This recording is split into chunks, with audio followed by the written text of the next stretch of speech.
பெரிய மாமியார் ஊரில் கும்பாபிஷேகம்னு சொல்லிட்டு இன்வைட் பண்ணியிருந்தாங்க. அதுக்காக காலையிலே கொஞ்சம் சீக்கிரமாக இருந்துச்சு. பசங்க மட்டும் டிஃபன் சாப்பிட்டு அப்புறம் நாங்கள் கிளம்பிட்டோம். டைம் ஆச்சுங்கிறதுனால நேரடியாக கோயிலுக்கே போயிட்டோம். அப்புறம் அத்தை மாமா எல்லாருமே கோவிலில் தான் இருந்தாங்க.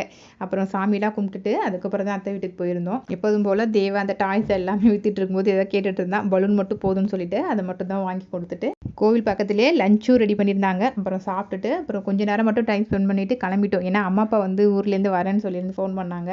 வர வழியிலேயே நாட்டுக்கோழி வாங்கிட்டு வந்துட்டேன். அப்புறம் அம்மா வரத்துக்குள்ளே லஞ்ச் ரெடி பண்ணணும்னு சொல்லிட்டு இன்றைக்கி நாட்டுக்கோழி குழம்பு, ஒயிட் ரைஸ் வித் ரசம் மட்டும் தான் வச்சுருந்தேன்.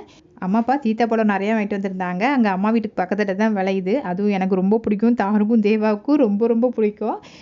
பார்த்ததும் செம்ம ஹாப்பி ஆகிட்டாங்க. லஞ்செலாம் ரெடி பண்ணி வச்சுருந்தேன். அப்புறம் அம்மாவுக்கும் அப்பாவுக்கும் சாப்பாடு போட்டு கொடுத்துட்டு எண்ணெயெல்லாம் கொஞ்சம் காலி ஆகிடுச்சு. அதனால் பசங்களை அம்மா அப்பாட்ட விட்டுட்டு பக்கத்தில் இருக்கிற ஆயில் மில்க்கு தான் போயிருந்தேன்.